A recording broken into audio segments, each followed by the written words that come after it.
You're listening to Miscast Commentary.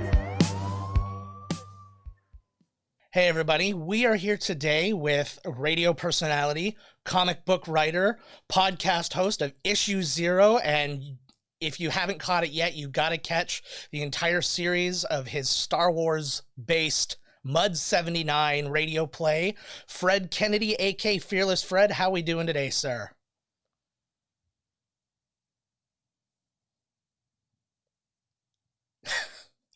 It's a good start to a good day. How's the holiday been treating you?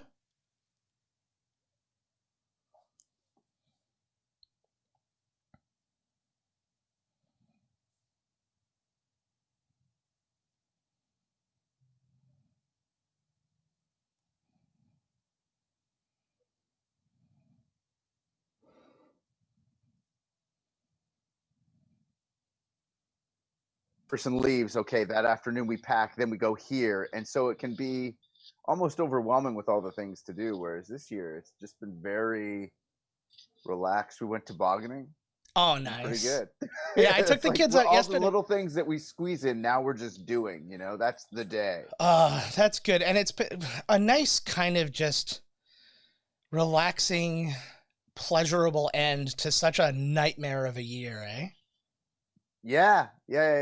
It's the year's been kind of an adjustment, but and I know it's been really bad for anybody that's like owned their own business, and I don't want to feel like I'm minimizing that aspect of it at all, but I feel like it's been a great reset for a lot of people, finding new things to do with just your close personal bubble, or taking the time to do those little side projects that you may or may not have had time to do before. I mean, that's where the Mud 79 thing came from, was because I had time to do it. And we've all got those things. Oh, I'm going to do that. I'm going to do that. I'm good. Then you just never do them. Mm-hmm. Just do it. Now is the time where you can find that extra time to do things. If you're in a position where you're not having to work extra hours, like if you work as like a healthcare responder or something like that. Their hours. My wife works for Canadian Blood Services, and they are busy right now. That's awesome. Actually, my wife, she had a tattoo on the horizon. Then everything happened with the lockdown again, and then so that got canceled. So her first thing is, oh, good, I get to go donate blood again. So that was hooray! Yeah, hooray. that was her great joy. I mean, I'm super anemic. I can't do it. I pass out, but she does it all the time. So that was like a big silver lining for her. So that was great. Now you have been on the radio during all this craziness, and I've seen on your Twitter you've been dealing with a lot of fun people, as it were, as far as how they react to the simplest niceties of, hey, take care of each other, wear a mask, and that sort of a thing. So what's it been like getting kind of that rain down on you all day? You've got to be I have two minds. I've got like a little pressure valve, and if I don't pass the threshold, I can write it all off, because you deal with that whenever you're in the public. You deal with that stuff, all that negativity. You're a target. People want to vent to you. They forget that you're a human being. That's just going to happen. It's just the way it is. But this has been, it's been 0 to 100 like that. Everyone is so sensitive. And what I'm finding frustrating about it is the people that, from my experience, that are the most sensitive aren't people that are watching their businesses implode, or aren't people that are working as frontline healthcare workers that have suddenly lost every shred of free time. It's people that are just reading things on the internet and forming a strong opinion because it makes them feel good and makes them feel smart. And one of my radio influence people, like a guy that I worked for when I was in my teenage years, gave me this book. He didn't give me this book. He told me to read this book called My Year Among the Truthers. And it's a book all about, like, he's a psychologist who went in with all these like conspiracy theory people and kind of analyzed their psychological profile and the way they tick and what they do. And I know it seems weird, but that really helped me a lot. Because you can understand the desire. It's about a desire to see through the lies, to find comfort in knowing that you're smarter, you figured it out, and everyone else isn't. So you are the best. You're really smart. But at its core, that whole mentality is that it's comfort to know that everything is under control. It's just a bad person doing it. That is easier to accept than understanding we have no control and we're just floating in an ocean of chaos. It's easier for them to swallow that than that's a Timothy Leary line, by the way, the ocean of chaos. It's Nice. easier for them to swallow by the big shadowy guy behind the curtain than the ocean of chaos. So once you know that, it's like they're scared and that's why they're attacking you. So just deal with it. It's fine. It doesn't bother me. Oh, that's cool, because I have a similar thing. I something I've been trying to understand, especially because I find myself getting into stupid Twitter fights all the time.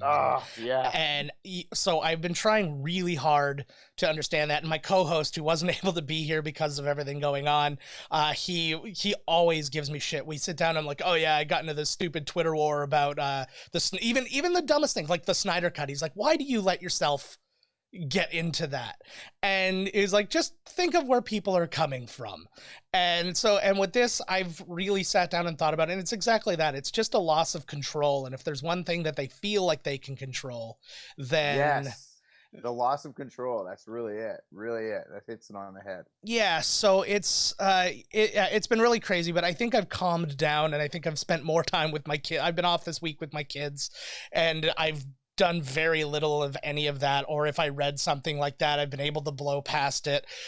So that's been it's been good. It's been good for my psyche, and I think that everybody just kind of easing up on each other, especially online, would be just wonderful for each other's psyche, especially right now, because all you're doing is basically you're saving your best self for in the house, and then all the pent up rage you're launching out at people from afar. So we were talking just kind of before this started, just about kind of how all that has affected working and stuff like that. And you were saying that you've basically been able to work because you're on your own in the room and stuff like that. Has there been any of the, like, I'm such an introvert that I get such a sense of like relief having kind of that like time away from people and stuff like that. But do you ever get those moments of, I kind of miss people just a little bit? Like, I wouldn't mind seeing people from time to time. Well, you get it, because the kid thing. I live on a street that is going through not urban renewal. That's not the right term. A generational shift. Whereas all the original owners that bought these houses in the 60s are all moving in with their kids somewhere else, or there's all kinds of young families moving in. So our street is full of kids. So what I miss is we always like open the doors and then the kids run out onto the street and are hooligans, and then we just chill out with the dads and hang out. And nice. that is what I miss the most, is hanging out with my neighbors, because we've got a really tight-knit crew. Like there's 6 houses in a row here. All of us have kids the same age. Oh, nice. Like it's just, and you watch them, the kids, like a mass of them, just they go along and then they go back and then they go back, and then someone is mad at somebody and then they break apart, then they're back together half an hour later. And that is what I miss the most. So we really only have a bubble with our neighbors, and that's it. Like all our family lives out, like I said, all our family lives out west. We're all in the prairies. So there's no going to see family members. It's us and our neighbors. That's it. That's our bubble. And I miss being able to just go sit on some guy's lawn and have a beer, and then go to that guy's lawn, and that's what we do all summer. It's like that's the way it goes, but that's just not happening right now. That is something I will admit that I miss, because like all the dads on my street are big Star Wars fans, so we all talk. So I've missed that rapport while I've been doing the Mud 79 thing, especially because I bounce ideas off. Two of the dads specifically are guys that I will bounce ideas off of, and I don't have that network anymore right now. So it's frustrating. Well, it's nice to have somebody, because we've got family friends and stuff like that who, we talk Star Wars all the time, and those are the people they'll come over, and I'm like, I gotta break out my bin of the vintage toys, and it's like, check it out, you haven't seen since I got the ATST, make them walk, like that kind of nonsense.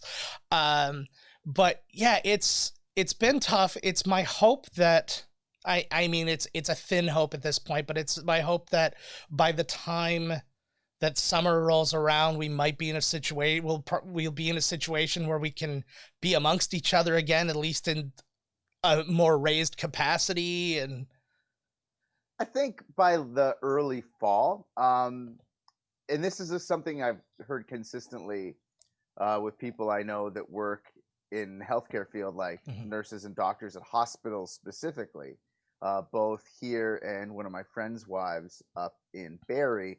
And they were saying September. That's like, that'll be the break month. Is September is when you're going to see a massive shift in things. And would I rather that be March? Absolutely. But September, we're more than halfway. You know, we're more than halfway at this point. And I believe we can pull through. And I hopefully cooler heads will continue to prevail. I mean, we've talked about people being mad, but I really do believe that it's maybe 10 or 15% making a lot of noise. And a lot of people are just calming down, like your co-host, calming down, not getting engaged, and just being like, just spin your wheels, you know, just go ahead. I'm fine with it. So I think we'll be all right. I'm confident we'll be okay. Yeah. I'm hoping too that the light at the end of the tunnel might give everybody just kind of a better sense of peace and stuff like that as well. A lot more certainty at this point. Absolutely. Something else I wanted to talk about. You have been a writer of comic books for some time, and you've gone to some cons and done that sort of a thing. And so how did that kind of leading into writing something like Mud 79, how did that style of writing kind of help or inform how you would write something like a radio play? Comics led directly into Mud 79 because it was actually at ECC a few years ago. I mentioned this on the Mud 79 Twitter feed. Daniel Warren Johnson had just released Green Leader. And I don't know if you've ever read Green Leader, but it's this little ashcan comic that he did a little – his art. First of all, it's Daniel Warren Johnson, so it's incredible. But remember the scene in Return of the Jedi when the A-Wing spirals out of control and goes right into the control tower of the Star Destroyer? Yes. He wrote a whole comic about it. Oh, really? All about that pilot and his life, what led up to it, what was going on during the dogfight. And Daniel Warren Johnson's art is just incredible. And he did this little black and white ashcan, and it became like the thing that everyone wanted at ECC that year. And I went by and I bought it. And the thing was he was asking for money to pay for the printing costs, and everything else was a charitable donation. Okay. And he had a little sign, I don't own this. I don't own nothing with this. It's just something I wanted to do. I'm like, cool. I love that. And so when the pandemic rolled around, I had 3 projects that had been greenlit. We were in the process of negotiating contracts, and it all kind of imploded with the beginning of the pandemic because so many smaller imprints really had to ratchet themselves in. What are we doing to define ourselves? And so I was very upset because I felt like this was my big break year, and then it all kind of broke. So I didn't have the money to go finance a bunch of comics on my own, but I work with audio professionally. Like, that's my day job. So I decided I'm going to do this as a radio play. And I'd been hammering out the idea and tinkering with it for a long time. And the biggest adjustment from a writing perspective with this versus a comic is that when I'm writing a comic, my panel descriptions are 3 or 4 sentences at the most, unless it's a big splash page with a bunch of really important little Easter eggs and details I want in there. So with this, I have to, and I'm stealing a line from my producer, Dila, that I call out in the podcast constantly, because she's very good at her job. And she gave me a line and she said, imagine I'm blind and tell me what's happening. Mhm. And so that version of describing a scene is incredibly different than what you would do when you're laying out comic book panels. There's also no big even page reveals. So if I want to like make sure that I grab them and bring them in strong, I've got to change the way the audio works so that I have a big transition with the audio so that all of a sudden your ears tune in, because your brain is programmed like you kind of, vision will catch your eye, Mhm. auditory transitions catch your ear. Yeah. And your brain works so weird with sound. Like it's such a psychology type of thing. Mhm. But if you have a change in voice, immediately people will pay attention. So I'm timing where I have additional voices for when I feel like I need to grab somebody in. Do you know what I mean? Mhm. So there's a different writing process for sure, but the idea of telling a story and pacing a story is still very similar. Okay. Now that's cool. And had you, prior to, well, just ever, just being a Star Wars fan, period, have you ever heard any of the old Star Wars radio plays? They did the original trilogy. They did Old Republic ones. They did Dark Forces, all those good ones. Did you ever catch those? Yeah, I've listened to the PBS radio plays, Uh-huh. but they were more of like a pure radio play. Mhm. I have this. If anybody's listened, it's like a hybrid of a book on tape with a radio play, Yeah. and I found that I got more out of you the Thrawn trilogy books on tape, because a lot of those like expanded universe books, when they adapted them to audio, they didn't just have a read. There Mhm. was sound effects and music and pacing, and it was a really big production. I wanted to take that aspect and then take it up a notch. Mhm. And so the production, I wanted something fully immersive, but I wanted it to feel like as if you're watching a Star Wars movie and Mhm. someone's describing it to you more so than anything else. Excellent. And Yeah. so finding the voices and then being the narrator and the first person perspective and all that stuff. But the PBS plays I really loved. And Mhm. I'm given I do radio professionally, I could tell what they were doing and when they were moving things around. And uh, I really liked it. But I do believe, if I'm being fully honest, the books on tape, in particular the Thrawn trilogy ones, Mhm. where you've got Luke running through the woods with Imperials and Talon Card smugglers all over the place, and you can Mhm. hear the sound of the AT-AT walkers coming, and he's trying to get away. Like that to me, although it's different than what I'm doing, I found it very applicable to what it is that I'm doing. That's awesome, and that's kind of what I was getting at too. Is just the idea of, see, the thing for me with the with the radio plays, even the ones that were the original trilogy, is it gave you an expansion. It gave me something I just never had from Star Wars, and it was the same thing with Dark Forces. And I hadn't read those comics, I hadn't read certain of the books, and so I was getting in all this new stuff, and that's something very much that Mud 79 can do, but it does it on a very different angle because it's not talking about this huge Jedi that we all know in a side Yeah. story or something like that. It's giving you something that exists within that world. And I feel like Star Wars is the only place where you can really do that. Is you can just pick anything out. And it's like you were saying with that A-Wing pilot. You could just tell a whole story behind that one guy. And so what is it like kind of diving into that world without having the need for all those kind of iconic character types? Um, Initially, there's always like oh, I can work this guy in. But then I've one of my biggest issues that I have with Star Wars is they have this entire universe where they're constantly talking about the scale of this universe, Mhm. but then we always focus on the same group of people, Mhm. and it's kind of frustrating, because when you look at the numbers, the process of putting Mud 79 together was like a series of things that just kind of came together. Mhm. But at the end of Return of the Jedi, all right, the Emperor dies. There's still almost 40,000 Star Destroyers out there, Imperial class. Like there's almost 40,000 of them out there, and each one of them has like 50,000 soldiers on it. So that's a lot of people, and it's just that it's not just done.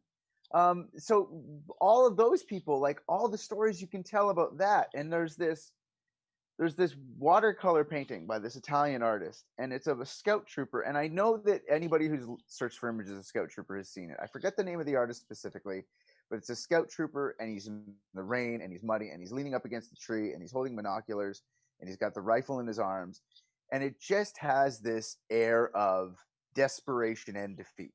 Mm-hmm.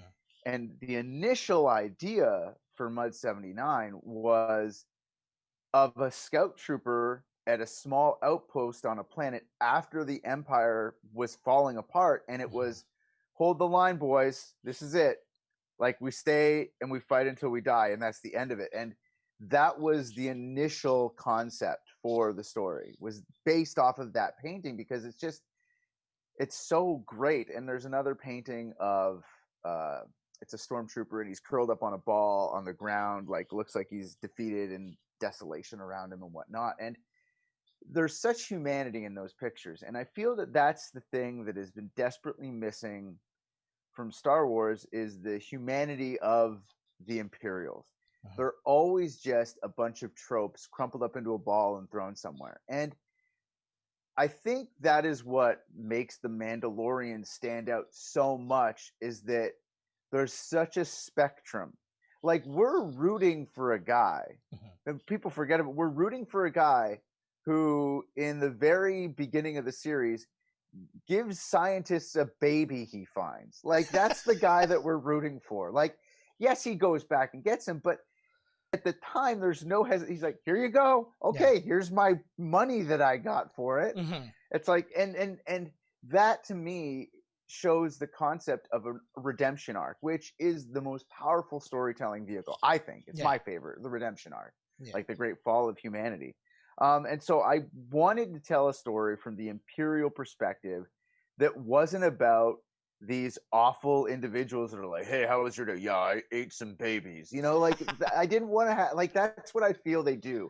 And it's bad, because I thought that, I know that people dump on The Last Jedi, but there was such a great, we're all the same moment in that movie, for all of its flaws. It had some really great ideas. And then immediately afterwards, nope, we're done with that. They're bad and they're good, and that's just the way it is. I don't really like that. And I feel that Star Wars fans, as a collective, we're ready for something a little bit more. So that's the Mud 79 aspect. Yeah. And that actually was something that happened in The Mandalorian too, was that scene with Cara Dune speaking to the pilot, when he made the point of, she made the quip about the Death Star, and then he's like, you think it's so funny? He's like, you know how many millions of people, like, you know, it affected him. It was as meaningful to him as Alderaan being destroyed was meaningful to her. And, you know, you're just two sides of the same, the same coin, or Mount Calamari flan, if you will. Much better. That, I really loved that show, especially the Miggs Mayfield episode, The Believer. To me, I think The Believer was the best episode in the series. Don't get me wrong. I know when that X-Wing flies into the cruiser, yes, I got emotional. Okay, I really did. Everybody did. The scene where he's at the table and he's Bill Burr, Miggs Mayfield, and that officer are talking. You can feel, as soon as the guy says the word hero, it just, everything changes. Yeah. And that is the world we live in today, where people are branded heroes for doing things. Yeah. But what does that mean to be a hero? And you've had that look on his face of Miggs Mayfield resenting not just the Empire, but himself for ever believing in it, because he sees what they are. Yeah. They're now at the point where they're murdering and butchering civilians and their own soldiers just to get back at them, you know? And that's where Mud 79 was heading. I have to tweak things because I don't want to be accused of doing the same types of things. Yeah. But I love that idea that people can redeem themselves and learn from their mistakes and realize they were wrong. I think just accepting that you're wrong about something is a huge, huge sign of moral fortitude. And I loved that scene so much for it. Just got to sleep at night. Oh, it's so good. Oh, and it was so good, and it's like you said too. It's just these things. And actually, we've been rewatching the series because my wife watched The Mandalorian, loved it. She's like, I feel like I need to rewatch the Star Wars series because she never gave it a serious enough shot. So we've been doing that. So life's been awesome.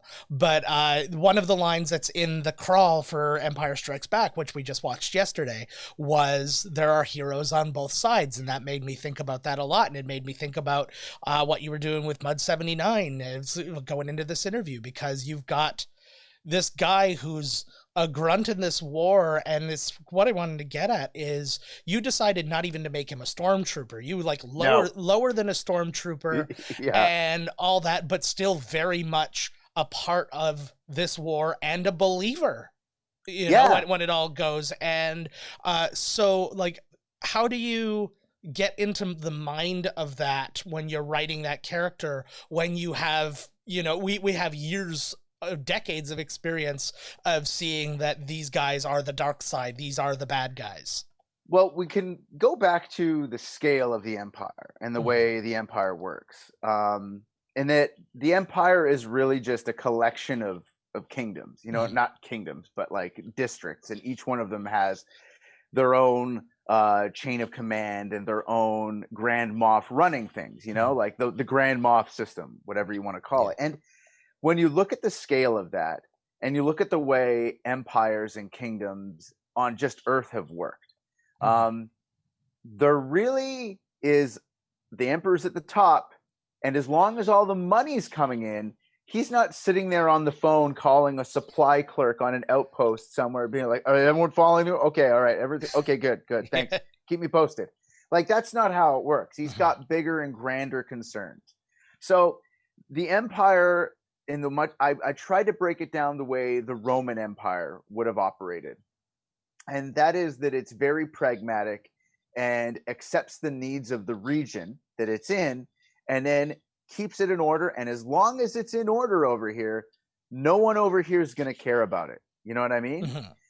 So that's the way, when you're talking about the scale and scope and size of the Galactic Empire, to me, that's the only way it can operate. Yeah. So thinking in those terms, I found it very freeing.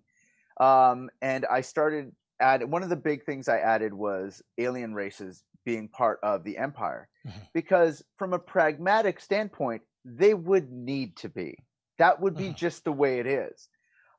So my version of the Empire is this planet that they're on. The soldiers that are there, for the most part, aren't from there, because it makes it easier for them to keep order without siding with the locals on any big issues, which is something that the Roman Empire used to do.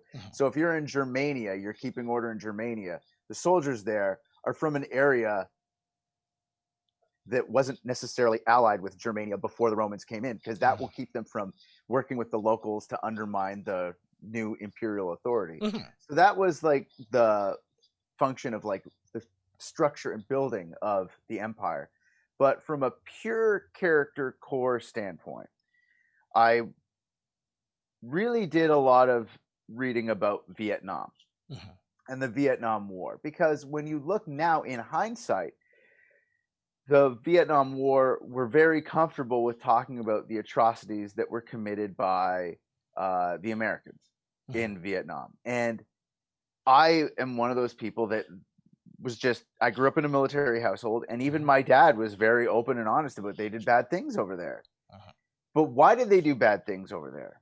And so there's that Ken Burns Vietnam War doc, which is phenomenal, because it's a complete and total dissection of the entire Vietnam War. I think it's 20 hours long. It's very, very long. And what's amazing about it is, just like with Mud 79, it's not about so much the war as the people that we're fighting on, not the Americans, not just the North Vietnamese, but the South Vietnamese, the civilians, the South Vietnamese soldiers, the humanitarian workers. They talk to everyone, and you get such a well-rounded perspective about everything. And there was this one guy that was interviewed, and he's talking, and he said, I grew up in a house where my dad fought in the Second World War. All his closest friends were the buddies that he went and signed up to go fight in the war with, and they were the best of friends to that day. There was a bond they had that I always wanted. The Korean War came along. My cousins went and fought in the Korean War, and their best friends were from the Korean War. When the Vietnam War came, and JFK is on TV saying, ask not what your country can do for you, but you can do for your country. I looked at my dad. I looked at my cousins. This was my war. This was my fight. And that's just the Vietnam War. Imagine if you're on a planet where the Trade Federation comes in and is like, this is our planet now. You're all going to have to leave or we're going to enslave all of you. And that's just the way it is. And then the Republic rolls in with this army and they're like, no, this is their land. We're going to fight for them. They liberate the planet. And now you're part of the new Republic. And then and you grow up in this world where everything you owe to the Republic. And then, well, there's a political change, but it's still the same thing because you think of how removed we are from just Ottawa. And we're just down the highway. So imagine if Ottawa is Coruscant and it's so far away, even traveling at like light speed, it'll take you a year to get there. Imagine how removed from it you are. You're not going to care. All you're going to see is if it wasn't for them, I wouldn't have my life. My brother fought for the Republic. My sister fought. My aunt fought. Like the main character, he's got all these ties to the Clone Wars because he grew up during the Clone Wars watching all this HoloNet propaganda about the Republic. Do your part. And now it's the Empire. He's got no real options because he's on this like backwater country bumpkin planet and he doesn't want to be a farmer. He just doesn't want to do that. So Luke didn't want to be a moisture farmer. No. What did he do? Farms are apparently just really boring in that world. Well, he's very blunt. He's 17 and he's filled with like this desire to go out and do something. And so I'm going to go fight. And then when he joins the army, all the people in his unit are all in like the same boat. And I did that intentionally, very intentionally, because when you watch this Vietnam doc, and it's so telling, all the people that volunteered are all from the Midwest, small town, no real options. I wanted to play football. I didn't get drafted. I didn't get to go to the college I wanted. My marks weren't good enough. So I joined the army. And it's just that trope of like, they just want to be involved and do something. And that's a very powerful urge when you're young. Like we were all 17 and just wanted to get out and do things. And you're talking about a system where you can join the army. You don't have to pay for anything anymore. Everything's covered. You just got to go, and you get to go far, far away. Like, why wouldn't you want to do that, you know? So it was, to me, and I don't know, it just was very easy for me to create a plausible character. It's not joining the Empire because he's bad. He's joining the Empire because to him, the Empire isn't the worst. It was the Trade Federation, and anybody who would side with them, they tried to enslave my entire planet. Why would you even think about being with those people? So the Empire had to work out pretty good for a lot of people. Otherwise, it wouldn't have lasted for as long as it did. For sure. Now, we go back a few months now. You finish your very first episode of this thing. You know, Star Wars fans. How are you feeling? How are the nerves when you release that first episode as far as how it is going to be received? I was pretty nervous, but I was really confident in it because I thought it was really good and I thought it was a really unique take. To be honest, the most disappointing aspect of the whole thing was I found that the Star Wars internet community it's very weird and finicky. I don't know how to say it. It's like everybody wants to say that they're championing what's new and what's like different and unique, but they don't unless it's already been made cool for them, if that makes any sense. It does. And that's understandable, because as soon as people hear fan made, they just kind of go, ugh, all right, here we go. Yeah. But let me tell you, if Mark Hamill does a fan made Star Wars movie tomorrow, even if he's got like zero movie editing experience, everyone's gonna be like, it's the greatest thing I've ever seen. Yeah. Is it? So I was frustrated with that. With all my experience and my professional know-how, like nobody was willing to even take it seriously at first. And that's really changed a lot over the past 9 months, as I've consistently put it out, because people are like, so you want me to give you an hour of my time, and then I've got to wait for however long to get another one? Whereas now it's like, we're more than 10 hours deep and we've got 11 episodes that are out there. Now it's a bit more, I don't know, it's got more credibility, I guess is what it does. But I was very nervous when I didn't see people respond to it right away, more so than when I had released it. I was a little bit disappointed and frustrated. Okay. Yeah, see, now one good thing, I think, because I follow you on Twitter and like I have a sense of your passion of Star Wars and stuff like that. That's what drew me to it in the first place.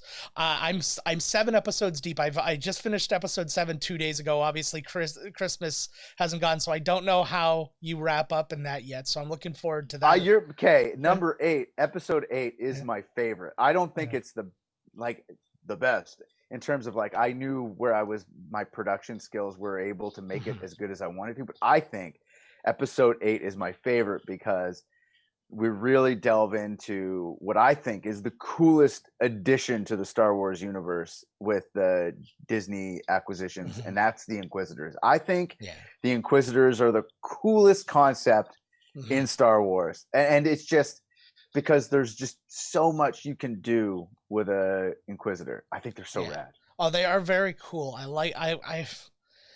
The new hierarchy, and again, even going back to Thrawn and things like that, is just these new levels that they added post Return of the Jedi, even because, again, like you said, there are no aliens in the Empire. Like, they wouldn't stick them in a stormtrooper costume post clone. It's they're beneath them. They're going to go into those mud trooper states and stuff like that. So to have these new guys, and then to have these in other stories where they've had Dark Jedi and all these things who sneak into these little roles, it's really cool.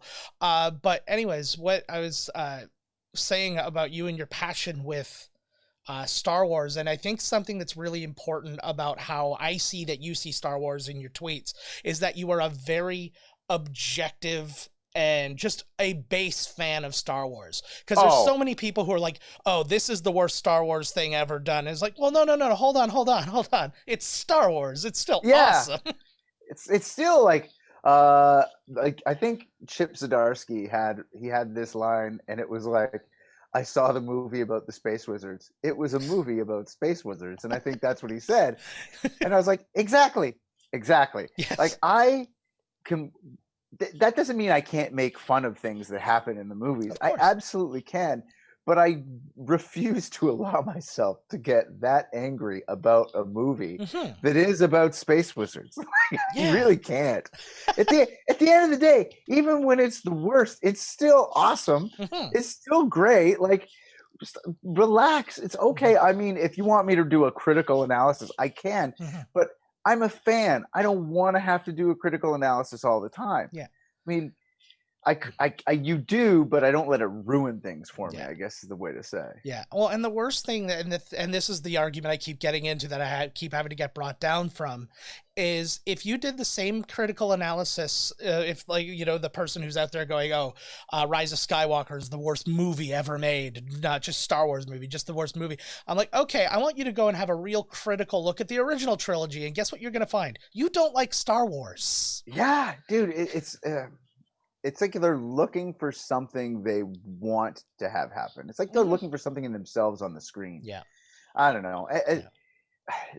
I can be honest, like, I've left the theater after watching a Star Wars movie and gone, wasn't what I was hoping for. But I've also left the theater and been in shock, being like, was that as good as I thought it was? Like, was that as good? Like, because I think that's like pretty much perfect. Was that perfect? And then you're like, I'm looking for confirmation from my fellow Star Wars fans, like being like, am I wrong? Like when I watched Rebels, Rebels starts out as like happy lappy kid show, like almost like a Treasure Island vibe, you know? But it ends so strong. Like season 4 of Rebels is one of the greatest. I think it's one of the most refreshing takes on Star Wars ever. Like I'm trying to give a fresh take on conflict in the Star Wars universe, in that regardless of sides, there's always victims. No matter what uniform they're wearing, it's still their friends that are dying. Like that's it. Like it just, there's a humanistic element to that I don't feel that has been explored. And I feel that anytime you allow people to say they're the enemy and they're just evil for the sake of it is bad. No matter who you're doing it to, it's bad. And Rebels like kind of gave a new look at Jedi the same way I'm trying to give a new look at the Imperials. You know what I mean? Yeah. Like I really feel that Ezra Bridger was on his way to the dark side, and Kanan came in and showed him. I think that show is going to give us, when we eventually see Ezra Bridger again in the Ahsoka Tano series, because I'm convinced that we're going to. Yeah. That he is going to have found an entirely new path for the Force that is beyond the Jedi and the Sith of light and dark. I think he's gotten to because I feel like those temples are pre-Jedi, pre-Sith. I feel like when Yoda gives my all-time favorite Star Wars moment, when he talks about how luminous beings are we, not life makes the Force. I feel that they've kind of implied that Ezra found a way to commune with the direct, like concentrated version of the Force, where he's connecting with animals and life forms. I feel like he's going to be almost like that Gardner character that had I think it's not the time gem. He had one of the gems in Thanos' quest, and he had the big Gardner, the cosmic Gardner guy. Oh yeah. I almost feel like that's where Ezra Bridger will be, that he will be communing directly with the nature of the Force beyond the light and the dark, almost like the Bendu, which I thought was another great character, voiced by Tom Baker, who is my all-time favorite Doctor Who. Sorry, I'm going off the rails here, man. No, these are the rails that you want to go off for especially for this show. I mean, every Star Wars episode we do becomes a bit of a problem. I start to dig deep. I had things I wanted to talk about with like Mud 79, and I'm like, no, man, Kanan's quest, like Kanan's source, and like that's so important. People need to know. Yeah, it's like people need to know everything. Oh, I will just say, like Mud 79 is just like a Vietnam War movie set in the Star Wars universe, and there's all kinds of little Easter eggs in there for big Star Wars fans. Absolutely, and if you have not seen, if you go on Fred's Twitter at fearless_Fred, you can see the work that goes into these things, and you can just see if people who work in audio understand the work that goes into something like this, but to actually physically see the tracks upon tracks upon tracks upon tracks, and then hear it come out, and it feels natural and simple because you've got the clean sounds in the background and this, and it just sounds like it's just something that naturally happened, like you're sitting outside and reading from your journal. But that's not what's happening. That's a billion different things happening. There are so many times where there's one scene where it's the very first time they get a call out where they have to go out on patrol. I have an audio file that has 30 different sounds of someone banging into a desk, because he talks about how he remembers, and this is the way our brains always work, he really remembers that first call out, not for the call out, but because when he got out, the way he hit his leg on the bottom of his desk really hurt. And it bothers him for the rest of the chapter. And I kept listening to the sound of dunk, someone hitting a desk. No, that's not quite right. It's not hollow enough. Dunk. No, that's too hollow. So going through that. And then when he's talking about, this is a big thing from an audio standpoint for me, was because my father was in the infantry for years. And then he went into the mid side of the military when his body just couldn't handle it anymore. And he talks about how you start to be able to identify the sound and range of a weapon instinctively. You can tell, like, if you're in the woods, you'll know this rifle will sound more similar to this than it would if you were in the open. He goes, your brain, you learn to tell, and you can tell the range by the echo and the sound that it takes to get there. So when they're in Mud 79 and he's talking about, we're down behind a berm and it sounded like they're firing A-22 blaster rifles, that's an A-22 blaster rifle sound effect. Like that is, and if it's like he's saying they came off the back of a landing craft, all of them carrying A-280 assault rifles. Those are A-280 assault rifles. That sound that they're making, that's the actual official sound effect for that weapon. And I was that was one of the things that I was surprisingly anal about. Every weapon that they're using, that's the actual sound of that weapon. Because I thought that, like, when you're saying the time to make sure the sound effects are all right, I know nobody cares, but I care. Yeah. I care. But if that time doesn't go in, though, is the big thing. It all goes wrong really fast, and it becomes very apparent to your ear. They don't know why it's not natural, but the fact that it is natural is that work. And there's no lazy way to make that sound like that. And that's why I so highly recommend this series within issue 0. Just go hunt it down, because it is no detail spared by somebody passionate about Star Wars, and it is a good story. I don't know how else to sell that. Well, thank you. Yeah. And I made a Twitter feed for it because I realized I was becoming too all like sprawled out with what I was doing with other things, but it's just Star Wars Mud 79 on Twitter. Everything that I post, including like spec art and things like that, because I've got to coincide with the release of the big finale, Kalman Andrzejowski, who has been just the most positive supporting guy because he's such a huge Star Wars fan, and like a pure fan like us. He just loves it. There's a big finale, like a big like crescendo of, to me, it's, I don't know if you've ever read the Assassin's Apprentice series by Robin Hobb. It's just like this fantasy novel series, but I drew a little bit from that with this big finale where you've got an Inquisitor. I don't really want to give anything away. I will just say that there's a bit of a mystery that's set up at the end of the second episode that all comes to a head within the last 15 minutes, and you get all the answers that you wanted. Nice. And you're speaking of the sound wave, like the multi-track sessions of the audio, that's where it's suddenly like 15 tracks thick all the time. So that's that. And it's really good. And I'm really stoked for everyone to hear it. And I'm also really stoked for everyone to see the design that Kalman gave us for the art. He drew a picture of that final scene. And after it drops, I'm going to drop the image online. And it's just magnifique. Awesome. All right. So we talked about Mud 79 being Vietnam in the Star Wars universe. So it became apparent that the movie that had to be done, as we discussed it, was a Vietnam movie, and the movie that was chosen by you, or by us, we come bouncing it back and forth, is we did Platoon.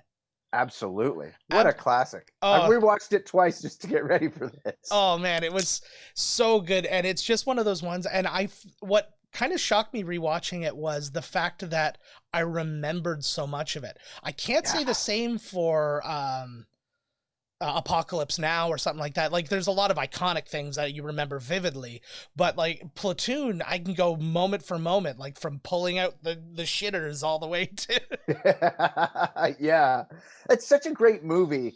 And the thing about that movie that I always forget is how many big stars are in that movie. And like, it's just, every scene is just the who's who. And you've got young Keith David, who even when he's that young, his voice is just, oh my God. He's got, Keith David is my dream voice. Like, if I could get Keith David in Mud 79, I've made it. But who would he voice? Like, there's nobody epic enough worthy of that No. voice. Oh, he's incredible. He could be just anybody. He could just Yeah. play is like, this is a baby we found. Hey, how you doing?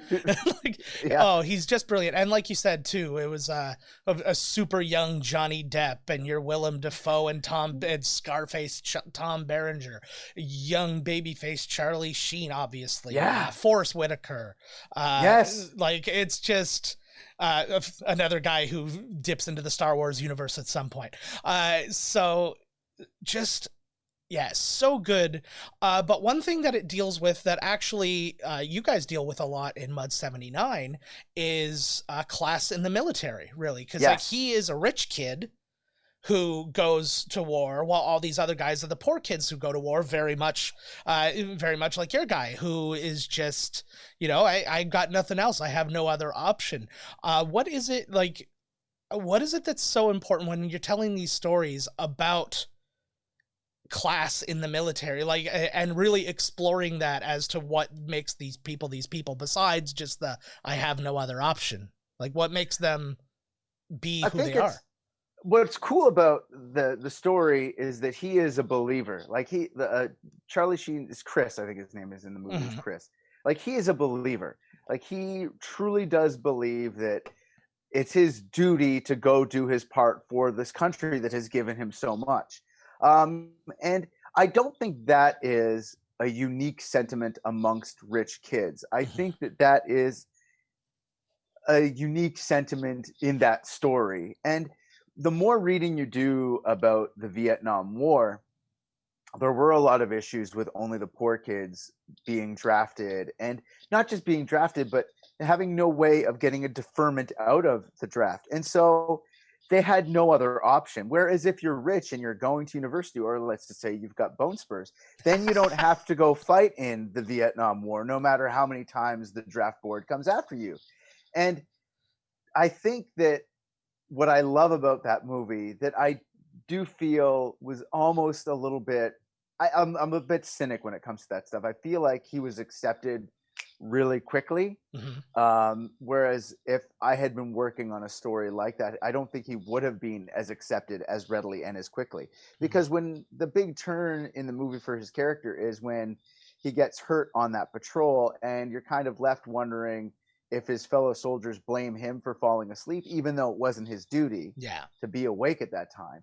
I just found when he comes back, all of a sudden he's cool and everyone likes him. And it did kind of take me out of it. But at the same time, I have this moment where, no, man, he's one of them now. He bled for them. So it's cool.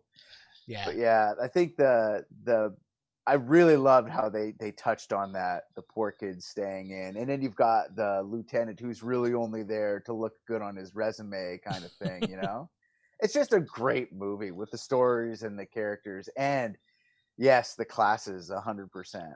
Yeah. And now, while you're taking something like Star Wars and taking just gigantic world and then shrinking it down to this small experience of this platoon and this specific character, you're still taking, with Vietnam, you're taking a very big picture thing and you're breaking it down to just kind of this one guy's personal experience all through his journal and what he's seeing and that sort of a thing. How do you kind of break that down? Because essentially what you're doing is concentrating the entire experience down to one person's experience. How do you go about, like, how do you suppose they go about doing that in a way where it is, just for lack of a better word, it just has to be so generalized through one person's eyes? Well, the thing that they do in Platoon that I don't do in Mud 79 is, in Mud 79, I wrote it like it's a war diary. It's a memoir. You never see any perspective other than his. Everything you see is filtered through him. And there's even times where he contradicts himself, like a few chapters later, because that's the way we all are. We're very morally flexible with the world in which we live in to make us able to process it. Whereas in Platoon, they kind of bounced around, in particular the scene with the booby traps, where you see them going through and they finding the documents, and he lifts it up, and the whole time, like, don't lift it up. What are you doing? Don't lift it up. You should know, like, it's too obvious.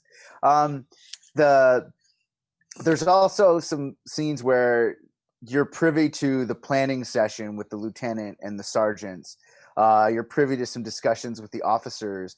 you're privy to conversations going on in another hooch where they're all talking around, and you've got, I forget what his name, Junior's talking with Kevin Dillon, and you just see the dichotomy of their world of drinking whiskey and listening to country music and playing cards, and then the other room is they're smoking reefers and they're listening to Jefferson Airplane and they're having a time. Yeah.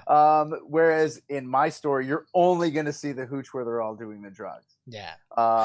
So it can be difficult. I would find that very freeing to be able to give a broader perspective of things. And I think that you would have and I think that's a great storytelling technique, that there's a lot of times where you're directly seeing how naive Charlie Sheen's character is, because he's so completely unaware of what's happening just over here. Yeah. You know? And I loved seeing that. And there's times where they shrink it down and then they only show Chris's perspective about what's going on, like his first night patrol and the mosquitoes eating him alive, and he doesn't even know what's happening down the line. All that matters is what's happening where he is right there.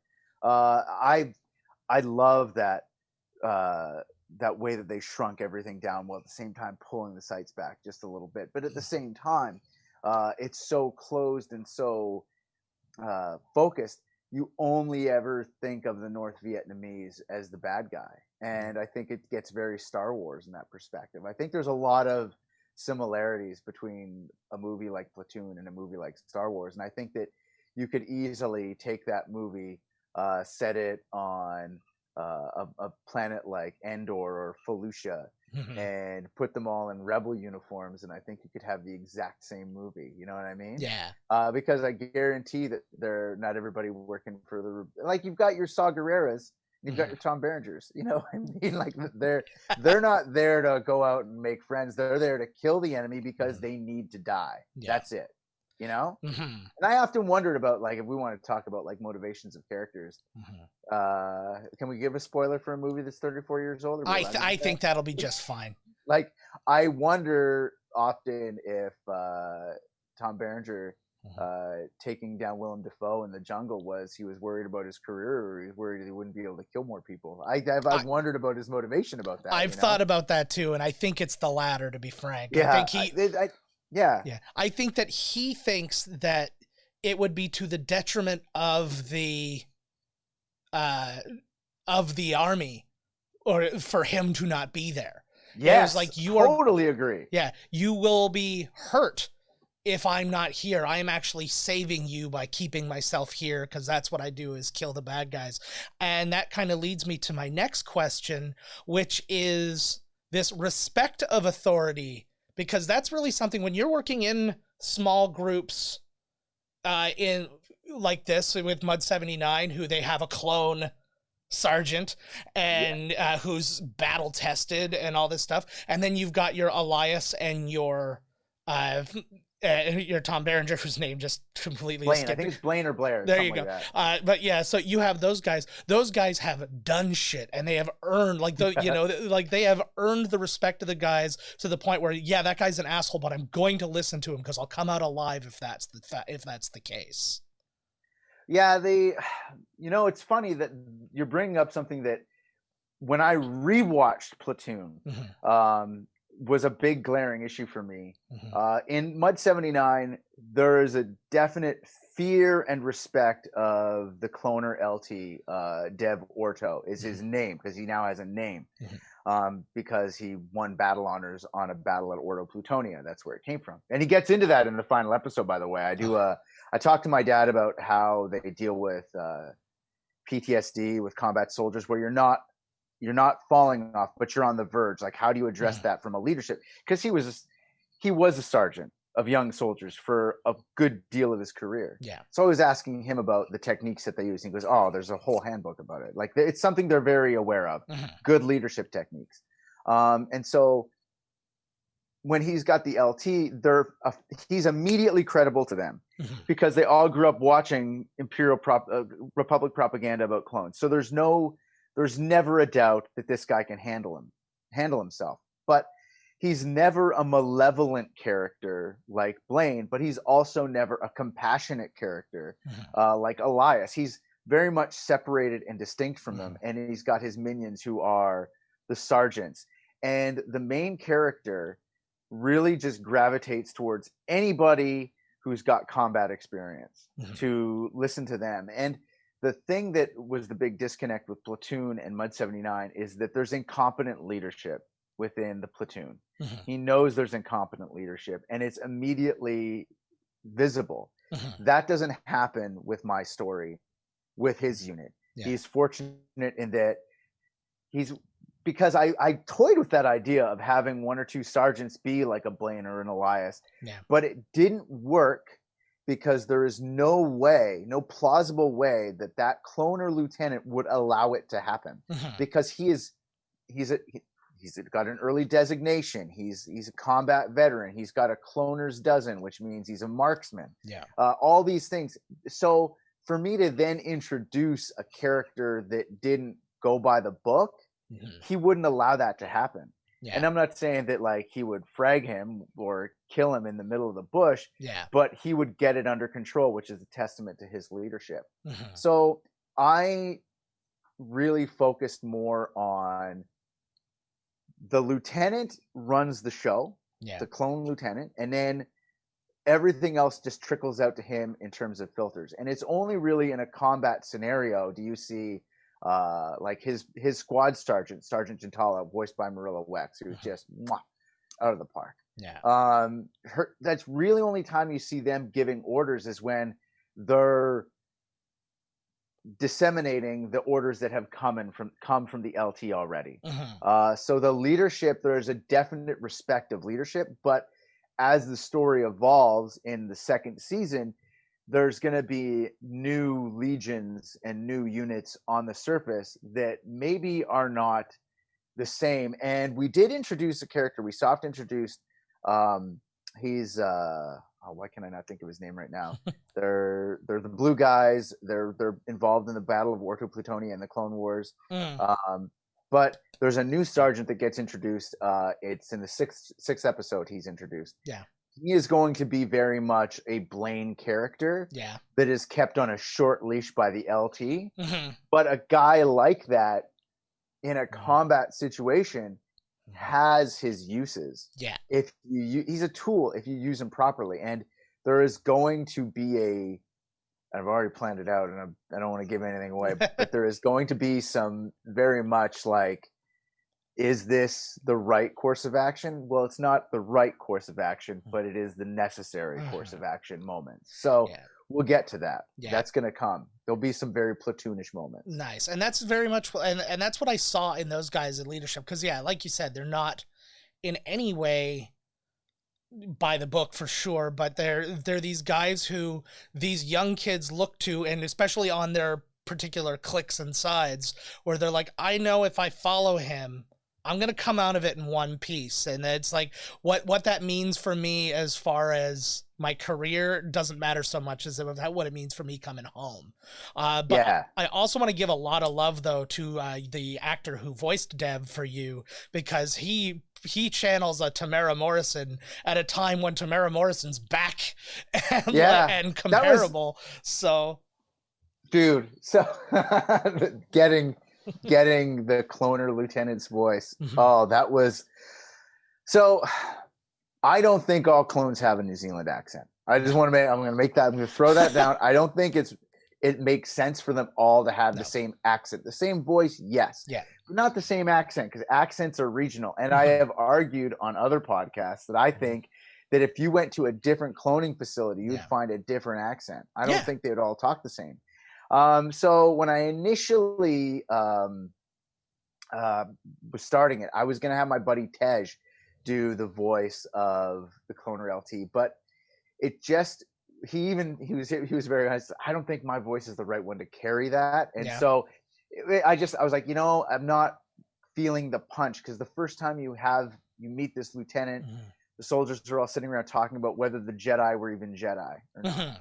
And whether they were it was all just because one of them is convinced that it was all just a scam and it was all just a power play built on a legend. And the first time you meet the lieutenant, he's like, no. Like the first time he speaks, no, they had the Force. And he's got this voice. And so I was like, I'm just going to reach out to some people I know in radio. Yeah. and I know a guy who works in Wellington on the radio, and he gave me some dialogue. And he had it sounded right, but it just wasn't scary. His voice couldn't sound scary. He's got a nasally voice like me. And I was talking to another broadcasting friend, and my friend Liz Gogol, who works at FM 96 in London, and she said, I went scuba diving in New Zealand for our honeymoon, and the guy who was our scuba diving instructor should be a pro voice guy, and he's killing himself by not doing it. Reach out to him. So I reached out to him, and when he sent me the dialogue, it's just, anybody who's done comics gets this, knows exactly what I'm talking about. You send your spec script off to the new artist, and you're just sitting there waiting for the pages to come back, and then the pages come back, and it's perfect. It's just like when I listened to him give that dialogue of that scene, I was just like, oh, thank God. Like, thank God. I made my wife come in and listen to it. Yeah. And I was like, listen to his voice. And he's just, and also, I encourage everybody to follow him on Instagram, Big Ben NZ, because his Instagram account is the funniest account, because it's comedy of the mundane, like him walking around Wellington, but look at this hedge. That is a nice hedge. And it's just him talking. It's so funny. Like, because he as a guy is so completely different than the battle-hardened, grizzled lieutenant that he voices on the show. Yeah. It's great. Ben really crushed it. I'm so glad that I've got him on the show. So good. Yeah, no, he did brilliant. And it just like the timing with Boba Fett returning and then all these things happening, it's like you actually have him. And because I was sitting there and I'm listening to this and I'm like, oh man, he sounds really good. Like they got a good dude. And then like you've got Boba Fett there and I'm like, it doesn't devalue him, because you could have that too, where you're like, am I just like remembering, like, am I just like making myself remember that, oh yeah, this is good? No, I'm listening to the two side by side now because I have to. And it's, and it checks out. So that's great. Relief. Yeah, no, he's awesome. Who are there any other scenes, like very specific standout scenes in Platoon that like you can think of? I think the end of Platoon, I think is very much significant, where you've got Tom Berenger, like, you know, call me a medic, and then you realize what's gonna go down with the big comeuppance of authority between him and Chris. And I think that there's another big scene that I really, really like is when you've got the classic scene where Willem Dafoe falls. I mean, that's just poetry in motion. But where you've got Tom Berenger overhears Chris talking about fragging them. And fragging is something that is a big deal is made about fragging. And for anybody who's not aware of the practice, it's the idea that you pull a grenade, you roll it under the hooch of an officer or authority figure or anyone that's really causing you problems and blow them up. And it did happen, but it wasn't as prevalent as you're made to think it was in Platoon. And I think the scene where he comes in and just his animalistic presence, like you see that hooch where they're all partying and smoking weed and having a good time with Elias. And then you see that same scene where Tom Berenger comes in and it's just like a wolf walking through a chicken coop, putting all the chickens in their place. Like, you're all just a bunch of roosters to me. Yeah. And like no care or concern. And it's also cool that it's Tom Berenger, who predominantly had only ever played heroic characters up until that point. And I think that his portrayal is so perfect in that movie that I only see him as a villain because of that movie now. Yeah. That scene, I think, is so phenomenally well acted, where I don't believe he is necessarily evil. I think, if anything, he thinks he's the hero of the story because he's the only one fully committed to killing the enemy. And these guys in that room are so caught up in their moral power play, they don't realize that he's going to get them all out of there and alive because they're all cogs in his machine. And if one cog breaks, the machine doesn't work, and he will not let that I love that scene where he's like, I'm glad you asked. Now I'm really remembering how much I love it. Like, I will not let that happen. And he will will them to victory. He will make them victorious. They just need to get on board with his plan. Elias wanted to be Jesus, wanted to do the right thing. That's going to get you all killed. I'm going to get you alive. Don't you see? Yeah. And it's such a brilliant story, with a lot of like over the top archetypes and whatnot. Yeah. But it's like my dad loves that movie so much because he was of that generation, you know. My dad wanted to go to Vietnam desperately.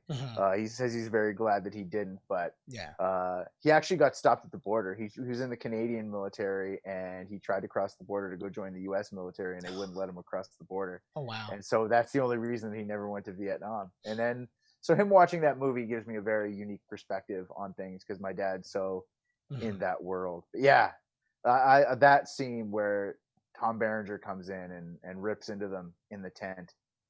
He's just, and if you look at the, like, even just the cinematography of that scene, there's some interesting things that people don't realize that is happening. The first time you see it with all the lights and the colors and all that stuff. And then the predominant colors that you see the second time is the red earth. And the red earth for that scene had to get flown in from Vietnam because they filmed the movie in the Philippines. And the soil is a different color, and he wanted that scorched red dead earth of Vietnam because it's red clay soil is the most common type of soil in the regions that Oliver Stone was fighting in when he was in Vietnam. And so the floor is all like red and dingy and gray, and it's just a definite, and there's like, there's no adornment in the shots anymore.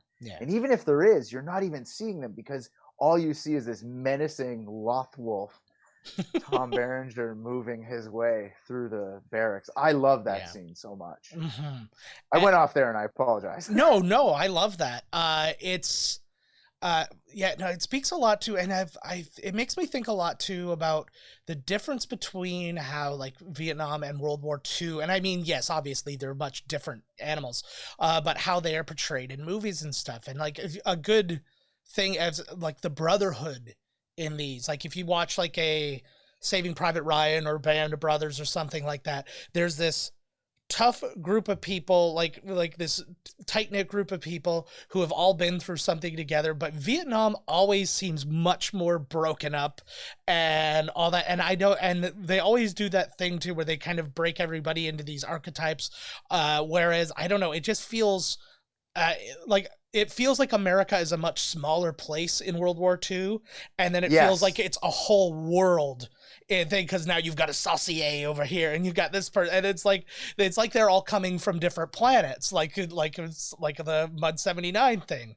Is that like a saucier thing? Is that like Apocalypse Now? Are you doing an Apocalypse Now out with the chef on the boat? Yeah, I do. I'm getting some mangoes. Yeah, but and even when people do what's it called, like spoofs of it or anything like that, you've always got that one guy because it's like I'm from New Orleans, and when I go back I'm gonna be a saucier, and and then you've got your down home country boy, and you have this, and it speaks to like, is it because the world just seems so much bigger in Vietnam's American army that that brotherhood doesn't seem as tight knit? Like you have people who are close.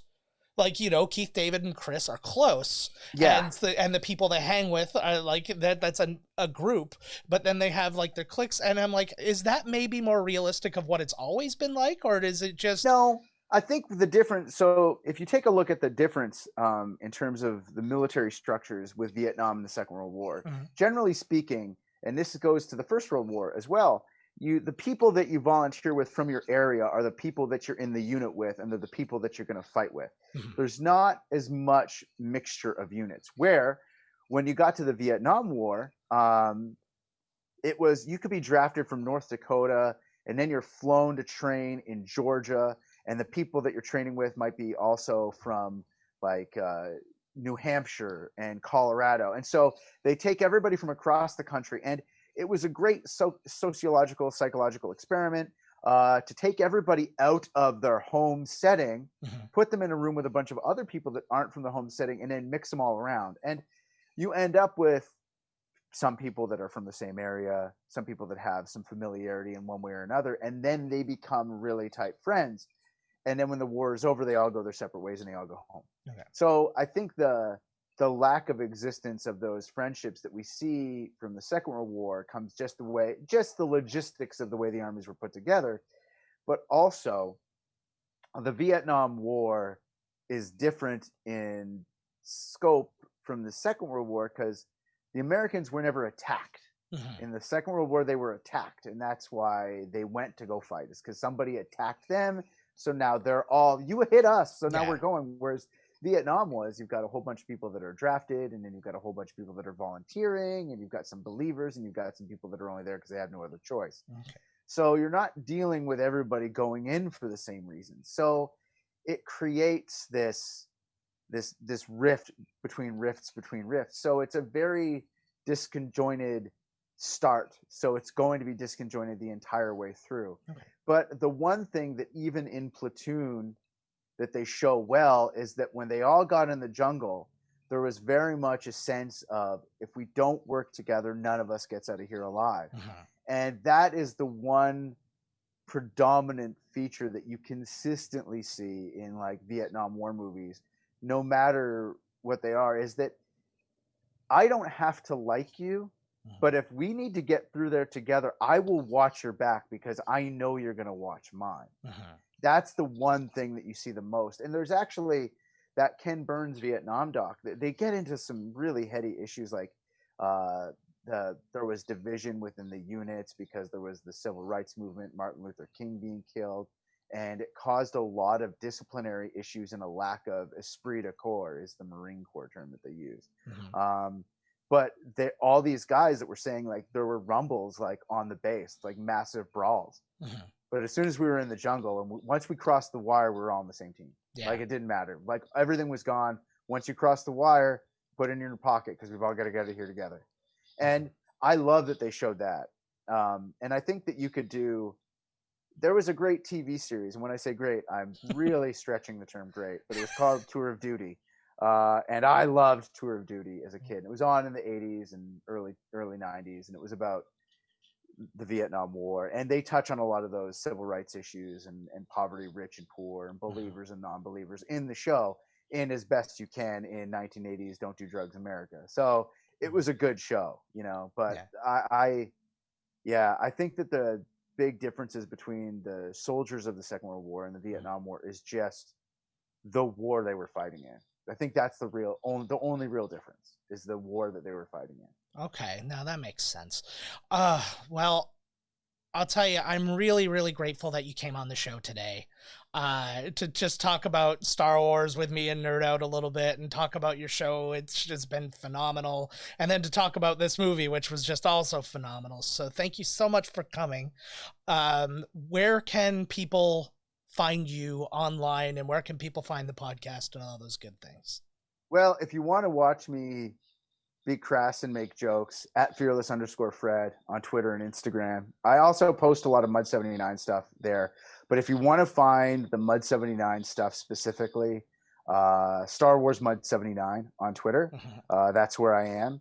And I post everything there. Like I talk about the cast and the crew members, and I post pictures of the multi-track mixdowns of the sound waves and all that stuff before it comes out. And I also will give little Easter eggs about things that I'm influenced by, and little things that if you're a big Star Wars fan, there's things that get mentioned and I move on and I don't ever touch them again, because that's the way an Easter egg should be. Yeah. You know, it should be just something in the background that you don't see.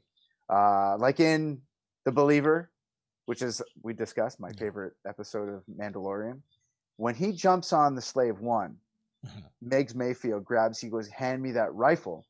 That is a Circa Adventurer model slug thrower, which has incredible penetrative power.